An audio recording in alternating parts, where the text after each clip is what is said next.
Bonjour à toutes, bonjour à tous. Bonjour à vous qui êtes derrière les écrans. Vous avez vu, 9 musiciens et chanteurs, chanteuses aujourd'hui, au plein milieu du mois d'août, du mois de juillet, 30 juillet. C'est incroyable. Le cadeau que Dieu nous fait. Franchement, c'était génial. Hein. Enfin, pour moi, je suis content de vous voir. Et est-ce que vous pouvez juste dire à votre voisin que vous êtes content de le voir aussi? Oui, on peut faire ça? Oui, on est content de se voir. Non mais franchement, c'est super. Alors, j'aimerais juste, avant de commencer à prêcher, qu'on puisse simplement préparer nos cœurs au message et qu'on puisse vraiment prier et dire « Seigneur, je veux que tu me parles. J'ai besoin juste de toi. J'ai besoin d'entendre le son de ta voix. » Amen, oui, on peut faire ça. Alors on va prier. Seigneur, nous sommes devant toi avec l'Église, ici, la Bonne Nouvelle, à Colmar, et avec celles et ceux qui sont derrière leurs écrans. Et Seigneur, le seul désir de nos cœurs est de saisir que le nom de Jésus est si merveilleux. Nous voulons nous saisir et nous approprier l'identité de Christ pour qu'elle devienne notre identité. Je te bénis pour cette matinée et je sais que tu as déjà des paroles dans ton cœur pour des gens qui sont là.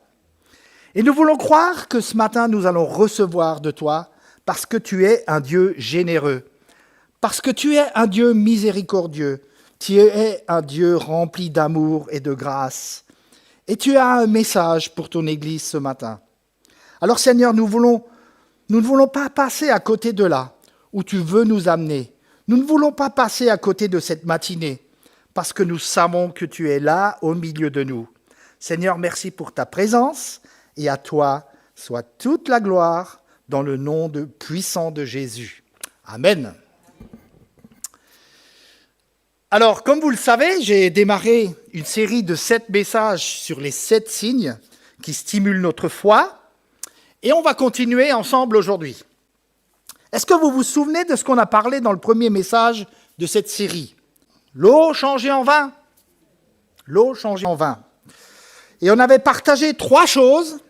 Et la première était que Jésus s'intéresse à nos vies et veut notre bonheur. Et à travers cela, on comprend ce que veut être un disciple de Jésus et que l'obéissance nous fait vivre le surnaturel de Dieu. Et l'histoire que nous allons partager ensemble ce matin se trouve dans Jean, au chapitre 4, les versets 43-54, et c'est ce second signe. Et avant de lire la Bible, je voudrais rappeler que le but de Jean, quand il écrit cet évangile, n'était pas de faire un étalage des miracles de Jésus, mais il nous amène à découvrir qui est Jésus. Non pas les miracles, mais qui fait les miracles. L'évangile de Jean, au chapitre 20 et au verset 30, nous dit que Jésus a fait encore, en présence de ses disciples, beaucoup d'autres signes qui ne sont pas écrits dans ce livre. Mais ceci est écrit afin que vous croyiez que Jésus est le Christ, le Fils de Dieu, et qu'en croyant, vous ayez la vie en son nom. Les miracles ici nous sont donnés afin que nous puissions découvrir que Jésus est le Messie, le Christ. Jésus a été choisi afin que tu aies la vie éternelle, afin que tu aies la vie. Pas simplement pour nous dire, voilà, je suis capable de faire des miracles, parce que c'est une réalité, mais aussi pour te rappeler ce que Luc a écrit, que l'Esprit du Seigneur est sur lui, parce qu'il a consacré par onction pour annoncer la bonne nouvelle aux pauvres. Et dans Luc 4, 18, on peut lire ceci. La Bible nous dit qu'il l'a envoyé pour guérir ceux qui ont le cœur brisé, pour proclamer aux captifs la délivrance et aux aveugles le recouvrement de la vue, pour renvoyer libres les opprimés, pour proclamer une année de grâce du Seigneur.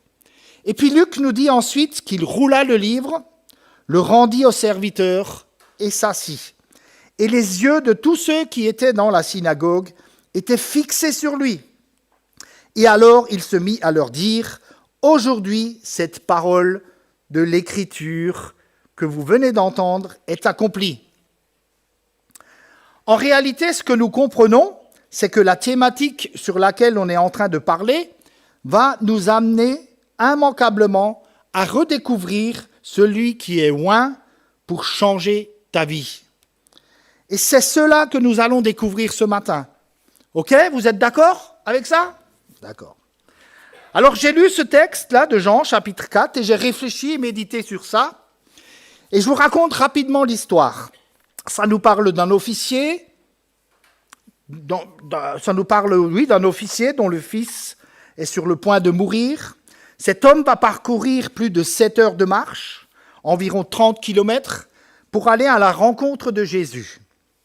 Jésus va parler avec lui et accomplir le miracle à distance. Et lors de son retour, et avant même d'avoir vu le miracle, l'officier reprend son chemin par la foi, et en arrivant chez lui, son fils est guéri. Et au moment où Jésus a prononcé la parole de guérison de son fils aura été guéri. Et avant d'aller plus loin dans ce message, j'aimerais juste vous encourager et vous dire que parfois, et même souvent, on a besoin d'apprendre, même si on ne voit pas le miracle tout de suite, à marcher non par la vue, mais par la foi. Je ne sais pas la situation qui vous ont amené ici ce matin, dans ce lieu où toi, derrière ton écran, tu es venu avec des questions. Mais j'aimerais vous dire que Dieu veut nous apprendre, même si vous ne voyez pas la solution, de suite, à ne plus marcher en fonction de ce que vous percevez, mais en fonction de ce que Dieu dit de ta situation. Et je crois que Dieu a envie de dire des choses sur nos situations. Oui? Amen. Alors, un encouragement, si tu ne vois pas le miracle tout de suite, alors persévère. Lui, Dieu n'a pas dit que c'était fini. Alors, on lit ensemble Jean 4, à partir du verset 43. Après ces 2 jours, Jésus partit de là pour se rendre en Galilée. Car il avait témoigné lui-même qu'un prophète n'est pas honoré dans sa propre patrie. Lorsqu'il arriva en Galilée, les Galiléens l'accueillirent parce qu'il avait vu tout ce qu'il avait fait à Jérusalem pendant la fête. Car eux aussi étaient allés à la fête. Et alors là, on fait une pause. Et durant toute l'étude de ce matin, on va lire le texte et après, on prendra des enseignements. Ça vous va? Oui? Ok. On nous place dans le contexte où Jésus quitte la Judée. Donc là, vous avez la carte. Alors, je ne sais pas, il y a un pointeur. Hop, non, c'est pas ça. On peut revenir en arrière, ouais. Je ne sais pas, il y a un pointeur. Non. Ah, il était. Waouh. Je ne le vois pas. Ah oui, voilà. On va juste essayer de comprendre le chemin que Jésus a fait pour rencontrer cet officier. Donc, si on regarde là, vous avez en bas de la carte, là, ici, là, la Judée. Et il va remonter l'ensemble de la Palestine pour aller jusqu'en Galilée. Et ici, vous avez donc Capernaum. Vous voyez là?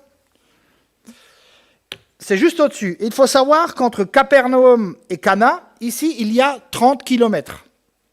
Donc, imaginez le chemin qu'il y a entre Cana et la Judée. Pour preuve que Jésus n'est pas limité quand il veut venir nous toucher. Quand Jésus a quelque chose à te donner, quand il veut te parler, quand il veut te trouver, Jésus est prêt à faire des kilomètres pour te rencontrer. Oui? Et on voit que Jésus va quitter la Judée pour remonter et il arrive à Cana. Et il accomplit le miracle de l'eau changée en vin. Et dans le pays où il était avant, le texte nous dit qu'il n'a pas été reçu correctement. Les gens ont douté. Et quand il arrive en haut en Galilée, les gens lui firent un assez bon accueil.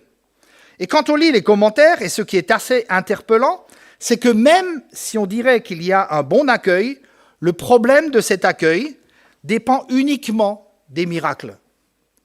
C'est-à-dire que comme ils ont déjà vu des miracles, comme ils savent parce qu'ils étaient déjà à Jérusalem, ils savent que Jésus est capable de faire des miracles, le bon accueil est intimement lié au fait qu'il y ait des miracles. Et d'ailleurs, il y a un autre texte dans Jean qui nous dit que Jésus ne se laisse pas avoir quand les gens viennent uniquement pour voir des miracles. On peut lire ensemble dans Jean 2, 23. Jean 2, 23. Pendant que Jésus était à Jérusalem, à la fête de Pâques, plusieurs crurent en son nom, à la vue des miracles qu'il faisait. Mais Jésus ne se fiait pas à eux, parce qu'il les connaissait tous, et parce qu'il n'avait pas besoin qu'on lui rende témoignage de quelqu'un. Il savait de lui-même ce qui était dans l'homme. Et là, j'aimerais juste faire une première remarque en disant que la raison qui nous pousse à venir ce matin, c'est quoi? Qu'est-ce qui t'a poussé à venir finalement ici ce dimanche matin? Et toi, qu'est-ce qui te pousse à regarder cette vidéo? Est-ce pour voir tes amis de l'église? Oui, c'est pas mal. Mais au fond, qu'est-ce qui te pousse à venir? Le message? Oui, parce que c'est moi, André, qui fait le message. Alors il y a plein de réponses, mais j'imagine que tout le monde, vous êtes venu peut-être pour vous faire du bien, pour être encouragé. Et si ce matin, vraiment, on disait, je ne suis même pas venu pour me faire du bien, mais je suis venu pour le rencontrer. Et lui, il s'occupe du reste. Est-ce que ce matin, on peut juste un instant considérer que dimanche après dimanche, on ne vient pas pour que Dieu nous donne des choses, mais on vient pour donner notre adoration à Dieu, pour le louer, pour l'adorer, pour que sa présence est bien au-dessus de tout ce qu'on peut imaginer. Et ce que Jésus va reprocher ici dans un texte au verset 48, juste après, il va reprocher que les Galiléens vont l'accueillir uniquement parce qu'il fait des miracles. Mais qu'est-ce qui se passe le jour où Dieu n'accomplit pas le miracle que tu attends? Alors tu es déçu de Jésus. Tu penses qu'il n'agit pas. Parce que parfois on vient pour les mauvaises raisons. Et on est ici ce matin parce que Dieu est présent. Dieu est là et Dieu a quelque chose à te dire. L'autorité de Dieu, sa réalité, son nom, il est là. Nous, on ne le voit pas, mais il est là. Et quand on rend la gloire, la place qui lui revient, on découvre alors combien Dieu est bon. Moi, je suis sûr que vous avez déjà vécu ce moment où tu passes par un temps tellement difficile et tu ne sais pas comment faire, et tu vas aller dans ta chambre et tu fermes ta porte et tu passes ce cœur à cœur avec Dieu. Et tu as comme la présence de Dieu, l'amour, la grâce de Dieu qui vient t'inonder. Et même le problème que tu es en train de faire face, pallie face à la réalité de la présence de Dieu. Parce que je crois que la présence de Dieu est bien plus grande, bien plus forte, bien plus haute que l'ensemble de tes problèmes réunis et que de tous tes problèmes. Ça ne veut pas dire qu'on les met de côté. Ça veut dire qu'on change de perception. Oui, Jésus est là. Il est là. On continue ? Verset 46. Verset 46 nous dit que Jésus retourna donc à Cana, en Galilée, où il avait changé l'eau en vin. Il y avait à Capernaum un officier royal dont le fils était malade. Il apprit que Jésus était venu de Judée en Galilée, alla vers lui et le pria de descendre et de guérir son fils qui était près de mourir. On s'arrête un moment là. Qui est cet homme ? Qui est cet officier du roi ? On suppose que l'officier du roi est au service d'Hérode le tétrarque, et il va venir rencontrer Jésus, et il a parcouru 30 kilomètres pour rencontrer Jésus. Il va mettre plus d'une journée à repartir, et on peut considérer qu'il a marché à peu près 7 heures juste pour rencontrer Jésus. Et la question que je me suis posée, c'est celle-ci. Mais qu'est-ce qui te pousse, cet homme, à rencontrer Jésus, d'après vous ? La réponse, elle est très simple en définitive. C'est parce que son fils est en train de mourir. Et il sait très bien que Jésus a le pouvoir et l'autorité pour guérir son fils. Il y a des personnes dans l'église, ici, qui ont fait 30 kilomètres ou plus pour venir à l'église. Levez la main. Non? À peu près. Hein. Déjà, respect pour être venu. Hein. Bon, il y en a qui sont venus en vacances. Hein, donc, ils ont fait plus que 30 kilomètres. Mais est-ce que vous avez fait 7 heures de marche pour venir? Et là, cet homme, il a fait 7 heures de marche pour venir et pour aller encore plus loin pour rencontrer Jésus. Et même si cet officier, son seul but, il est plus intéressé par la guérison de son fils que celui qui guérit, c'est-à-dire Jésus, eh bien Jésus va quand même prendre du temps avec lui. Même si le motif n'est pas bon, eh bien Jésus va quand même prendre du temps avec lui. Et ce qui m'interpelle dans ce texte, c'est que tu peux venir avec le mauvais motif, tu peux venir même avec de mauvaises raisons. Jésus est encore là pour prendre du temps avec toi. Parce que ce que Jésus veut ce matin, c'est un cœur à cœur, une rencontre avec toi. Et peu importe si le motif n'est pas bon, peu importe même si tu as été forcé de venir ici au culte. Et un jeune m'a une fois dit que c'est mes parents qui m'obligent à venir. Je n'avais pas le choix. Tu n'as peut-être pas le choix, mais à chaque fois que tu viens à l'église, tu es confronté à la parole de Dieu. Et Dieu change ta vie.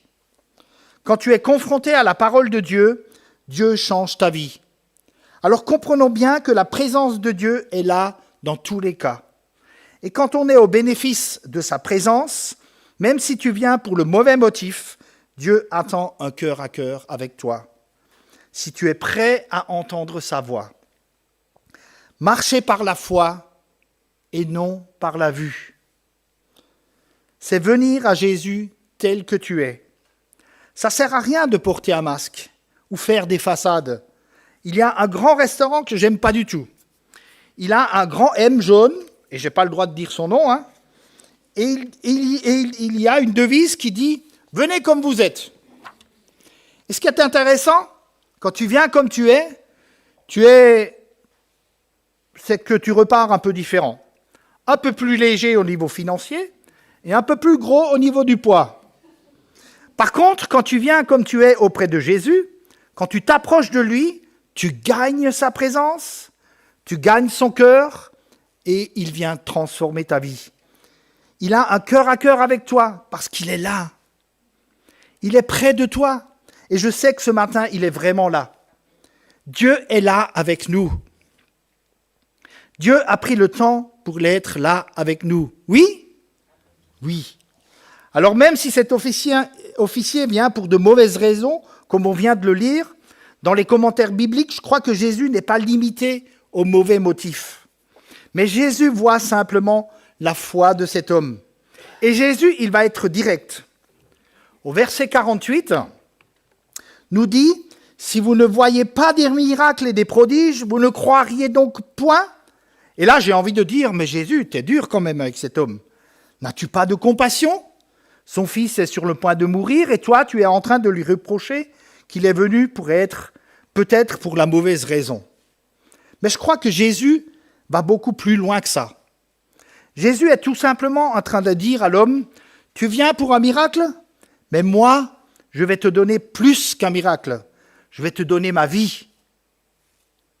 Tu viens pour quelque chose qui répond à un besoin maintenant, mais Jésus de répondre en plus, je vais te donner encore plus. Et j'aimerais qu'on puisse réfléchir ce matin et qu'on puisse se poser la question suivante. Qu'est-ce que Jésus veut pour moi? Vous vous souvenez juste avant ce passage de l'officier, juste avant, il y a l'histoire de la Samaritaine. Et la Samaritaine, elle rencontre Jésus, et Jésus est sur le puits, et elle lui demande de l'eau. Et Jésus lui répond, « J'ai de l'eau encore plus à te donner. J'ai de l'eau qui ne s'arrêtera jamais. Tu crois que je peux te donner du physique? Tu crois que je peux te donner du matériel? Mais moi, je peux te donner encore plus de ce que tu peux imaginer ou penser. » Et j'aimerais juste vous dire ce matin que vous puissiez garder cette pensée que Jésus veut te donner plus qu'un simple miracle. Il veut te donner sa vie et sa vie en abondance, afin que ça provoque de la transformation dans chaque coin de ta vie. Si tu viens à Jésus uniquement pour les miracles, tu peux être déçu. Mais si tu viens à Jésus pour sa personne, tu ne seras jamais, jamais déçu. Vous savez, Dieu ne répond pas à nos prières parce que nous avons assez prié ou assez de foi, mais parce que Jésus est assez. Quand Dieu ne répond pas à nos prières de guérison ou de délivrance, Jésus demeure toujours avec nous, dans la maladie et dans l'épreuve. La grâce de Dieu est autant là dans les miracles que dans le non-miracle. Cessons donc alors de nous culpabiliser en nous mettant la pression, de provoquer le miracle. Jésus est là dans tous les cas. Et quand on dit ça, ça ne veut pas dire qu'il n'y a pas de miracle. Ça ne veut pas dire qu'on ne croit pas au miracle. Ça veut juste dire que Dieu vient nous travailler pour savoir la motivation qui nous pousse pour la rencontre avec lui, avec notre Père. Marcher par la foi, c'est comprendre que Jésus veut te donner plus qu'un miracle ponctuel, mais il veut te donner sa vie en abondance. Alors on continue, verset 49. L'officier du roi lui dit « Seigneur, descends avant que mon petit enfant ne meure. » Comment l'officier appelle-t-il Jésus ? On vient de le lire, il l'appelle Seigneur. Et ce verset nous ramène à la question de l'autorité. Et en tant qu'officier du roi, il bénéficie d'un pouvoir légal sur Jésus. Mais cet homme ici va montrer que même si lui, il a de l'autorité de Jésus passe bien au-dessus de l'autorité dans laquelle lui-même il marche. Et je suis persuadé que la dimension miraculeuse que nous voulons expérimenter dans nos vies au quotidien, à la rencontre avec Christ, est une question de soumission à l'autorité de Jésus, à l'autorité de Jésus-Christ dans nos vies, dans chaque domaine de nos vies, dans chaque aspect, dans chaque coin et petit recoin de nos vies, dans nos doutes, dans nos inquiétudes, dans chaque domaine de nos vies. La réponse que nous attendons, est-ce qu'aujourd'hui je suis soumis à la seigneurie, à l'autorité de Christ dans chaque partie de nos vies? Même cette partie qu'on n'a pas trop envie qu'on voit, dans ce que je garde pour moi, ces pensées qu'on n'a pas envie de mettre dans la lumière de Christ. Le mot Seigneur ici est traduit par kurios. C'est à qui une chose ou une personne appartient, sur quoi il a pouvoir de décision. C'est maître, c'est Seigneur, celui qui possède et dispose d'une chose. C'est aussi le propriétaire, celui qui contrôle, qui a un contrôle sur une chose, c'est le maître. Dans un État, ce sera le souverain, le prince, le chef, voire l'empereur romain. Autrement dit, il faut bien comprendre ici qu'il y a quelque chose d'extraordinaire. C'est que cet homme qui a une position sociale va changer sa position sociale, il va reconsidérer sa position sociale pour découvrir l'autorité que Christ a sur sa vie. Et la question que j'aimerais vous poser ce matin, et je me la pose vraiment aussi à moi-même, c'est celle-ci. Est-ce que Jésus est sauveur et Seigneur de ma vie? Est-ce qu'il y a encore dans ta vie, dans ma vie, des choses et des points que j'ai refusé de donner à Dieu? Est-ce que Jésus a accès à tout dans ma vie? Quand on dit qu'il est Seigneur, c'est qu'il a de l'autorité complète sur l'ensemble de ta vie. Et bien souvent, je crois qu'on n'est pas prêt à tout abandonner. Même ces décisions que tu dois prendre, de dire « Mais est-ce que je peux vraiment laisser entre les mains de Dieu cette décision ?» Je crois que Dieu a cette capacité à avoir toute autorité dans ta vie. Et vous savez, lorsque vous vous engagez avec Dieu, lorsque vous marchez avec Dieu, c'est comme donner une feuille blanche où vous signez en bas et vous laissez Dieu écrire ce qui est en haut. Je crois que quand on s'engage avec Dieu, quand on veut marcher avec lui, et je veux peut-être parler à ceux qui sont engagés dans le service, c'est pas évident d'être engagé, mais si on dit au Seigneur, voilà, je te donne une feuille blanche, que je mets à ta disposition, je signe juste en bas, c'est lui qui écrit ce qui est au-dessus. Alors Dieu est capable de parler, Dieu est capable de t'utiliser et Dieu va t'utiliser au-delà même de ce que tu peux imaginer ou penser. Et pourquoi ? Parce que tu as dit à Dieu, tu es mon Seigneur, c'est toi qui prends le relais. Oui ? Amen. Est-ce qu'on est prêt à dire, Seigneur, sois le Seigneur de ma vie ? On chante dans nos prières et on dit souvent le mot Seigneur, mais qu'est-ce qu'il veut dire réellement ? Seigneur, sois le Seigneur de ma vie, sois celui qui a autorité sur ma vie. Et à partir du moment où l'homme ou la femme va dire Seigneur, il ou elle va accepter l'autorité. Et Jésus va répondre au verset 50 de notre texte, on va le lire ensemble. Il va lui dire, va, ton fils vit. Cet homme crut à la parole que Jésus lui avait dite et il s'en alla.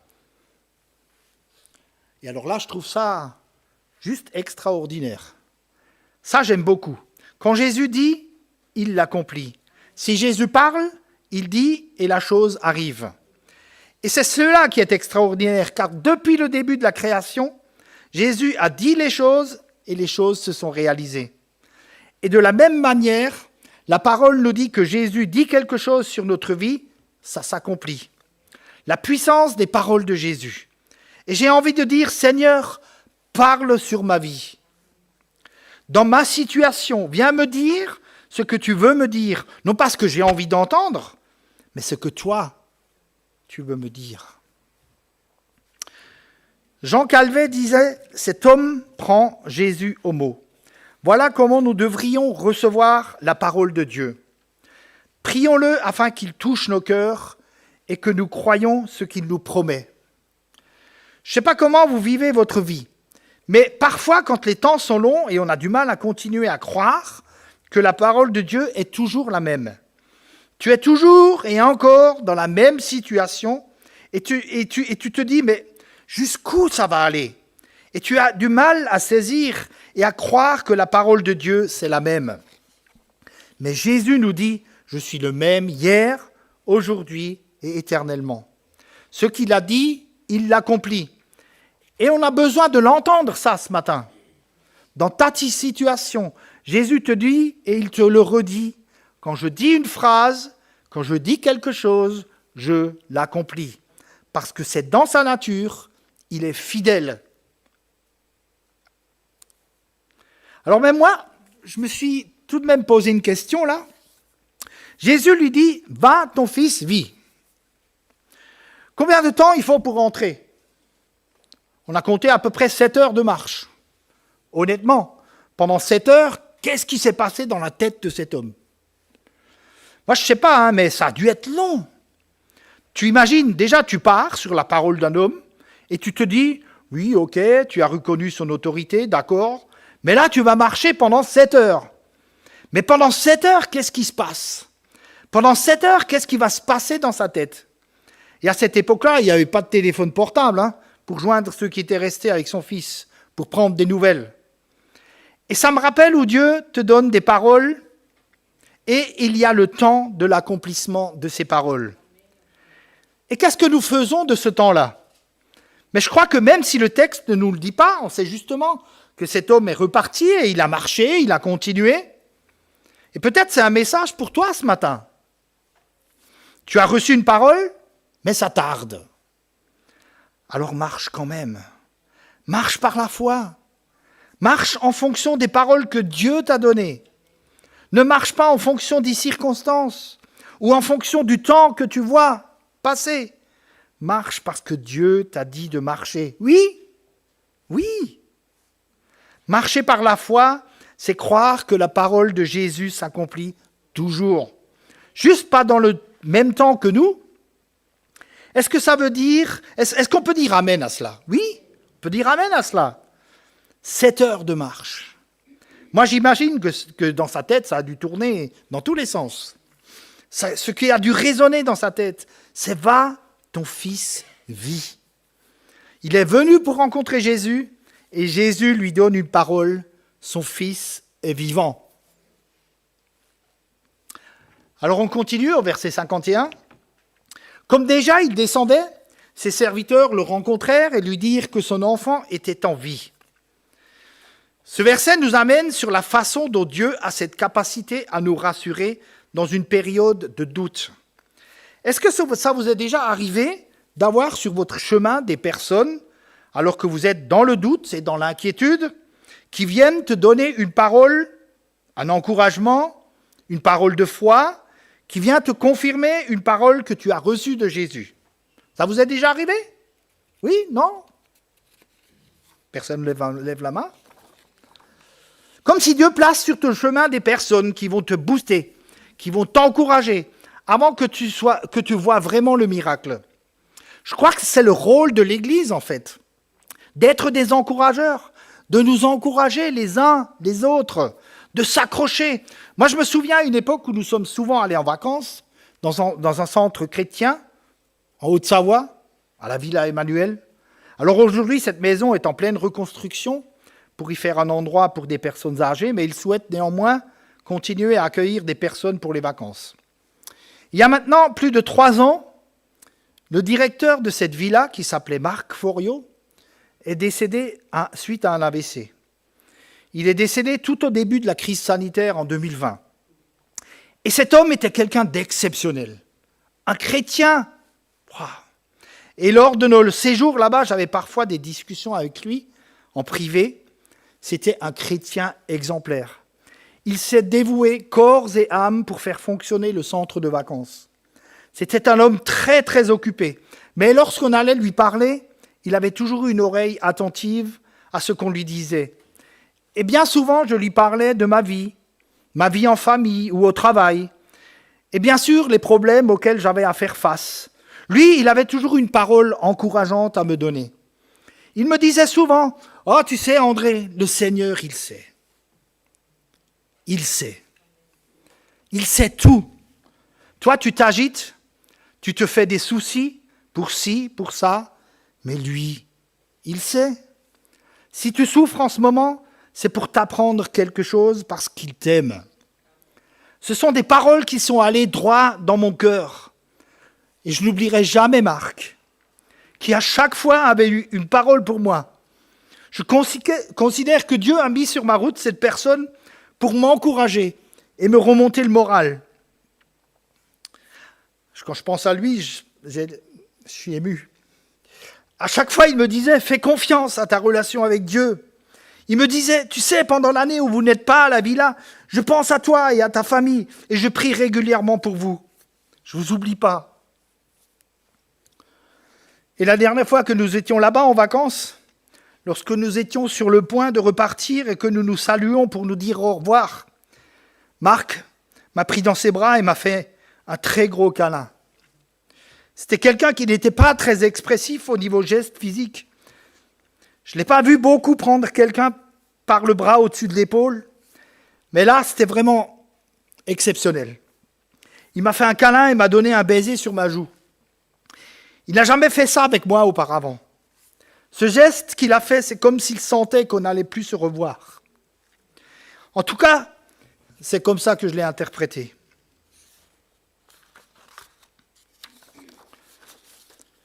Ce moment, c'était comme s'il me disait « Maintenant, vas-y, continue ta route et fais confiance au Seigneur. On ne se verra plus, mais je pense à toi dans mes prières. » Et effectivement, j'ai plus revu Marc. Je suis allé me recueillir sur la tombe l'été dernier, et encore la semaine dernière, parce qu'on était en Haute-Savoie. Et avec son épouse Trudy, ça m'a fait un choc. Trudy me disait que Marc nous aimait bien. Il pensait souvent à nous et parlait de nous quand ils étaient ensemble. Même mort, cette parole m'a touché et encouragé. Alors pourquoi ? Parce que Dieu place sur nos chemins des gens qui vont être à nos côtés, pour nous encourager, pour nous booster. Réfléchis un instant. Qui est cette personne qui est à côté de toi, ou même éloignée, et qui pense à toi, et qui prie pour toi ? Qui est-il ? Qui est-elle ? Pendant que toi, tu es sur le front, attendant la réponse de Dieu, et là, dans notre passage, il y a ces serviteurs qui arrivent et qui crient « Il est vivant ! Il est vivant ! Ton fils est vivant. Ça fait 7 heures que tu marches. Accroche-toi parce qu'il y a quelque chose qui s'est passé. Marcher par la foi, c'est accepter que Jésus place des gens autour de toi pour t'encourager dans tes doutes. Alors, au verset 52, il s'informa auprès d'eux de l'heure à laquelle il s'était trouvé mieux, et ils lui dirent, hier, à la 7e heure, la fièvre l'a quitté. Et voilà encore une question pour nous rappeler que Jésus n'est jamais en retard. Son temps, ce n'est pas notre temps. Marcher par la foi, c'est accepter que Jésus ne soit jamais en retard, mais qu'il ait son temps. Il y a cette parole dans le Nouveau Testament, dans la Bible, où il disait « Vous devez garder 2 choses importantes à l'esprit en ce qui concerne le temps. Il y a d'abord le temps fixé, puis il y a le temps d'attente. Le temps fixé est l'heure où Dieu a choisi d'accomplir son plan à votre égard, afin d'atteindre les buts ordonnés selon son plan. Car c'est Dieu qui produit en vous le vouloir et le faire selon son bon plaisir. Et voici maintenant le temps favorable. Voici maintenant le jour du salut. Quant au temps d'attente, il parle de marche par la foi, jour après jour, de conversation avec le Seigneur et d'apprentissage à la lumière de sa parole. C'est la différence entre le temps fixé et le temps d'attente. Je termine, puisque le temps aussi est compté, avec le verset 53. Le Père reconnut que c'était à l'heure même où Jésus lui avait dit « Ton fils vit » et il crut, lui et toute sa maisonnée. Jésus fit encore ce second miracle après être venu de Judée en Galilée. Je reviens un peu sur ce que je disais au début de ce message, c'est que Jésus va apporter plus que ce simple miracle dans cette famille. Il veut toucher l'ensemble de la famille à travers ce miracle.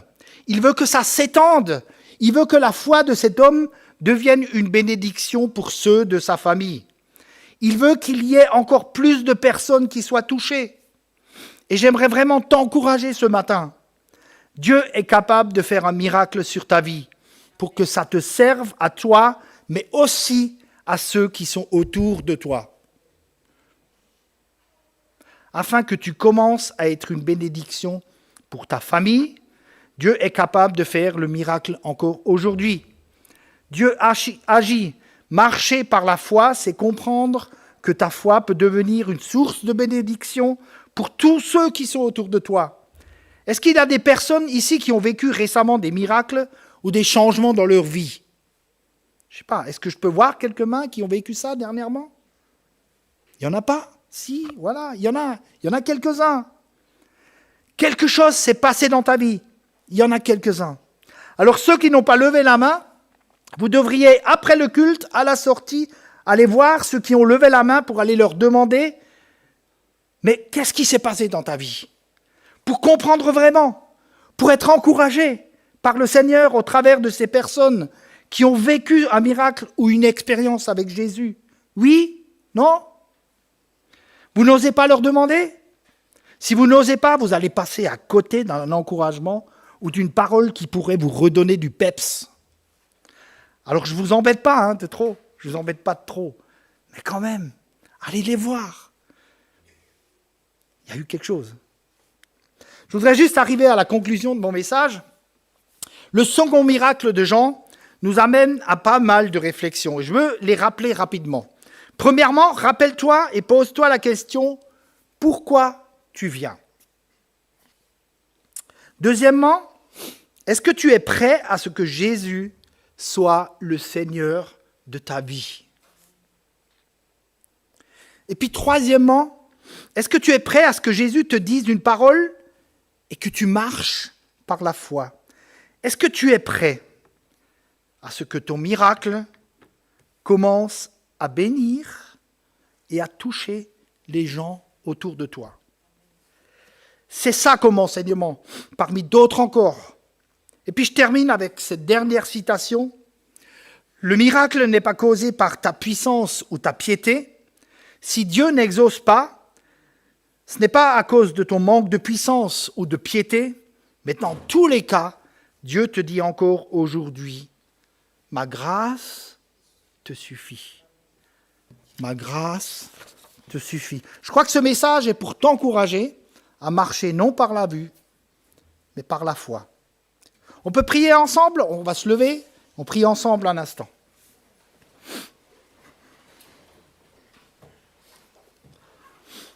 Seigneur, nous sommes devant toi avec parfois des doutes, des inquiétudes, avec parfois des situations qui semblent inextricables, impossibles à trouver des solutions. Mais le passage que nous avons lu et dont nous venons de parler nous rappelle que tu es le Dieu qui prononce une parole de guérison sur nos vies. Et qu'encore aujourd'hui, tu es le Dieu des miracles. Ce texte nous rappelle combien Jésus est celui qui agit. Il est celui qui est capable de transformer les vies. Celui qui est capable de venir nous rencontrer cœur à cœur maintenant.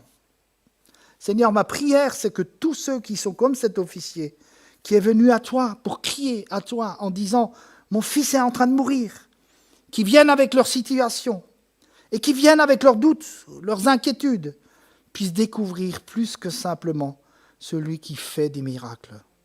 Mais découvrir celui qui fait des miracles et qui apporte la vie et qui apporte la paix, qui apporte la joie et l'amour. Seigneur, découvrir vraiment Jésus tel qu'il est.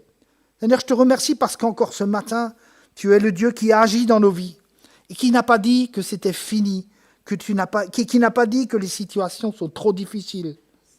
Mais tu places sur nos chemins des amis, des collègues de travail, des gens qui vont nous encourager pour marcher non par la vue, mais par la foi. Seigneur, renouvelle notre foi ce matin. Et que nous n'ayons pas peur de crier à toi, de venir à toi.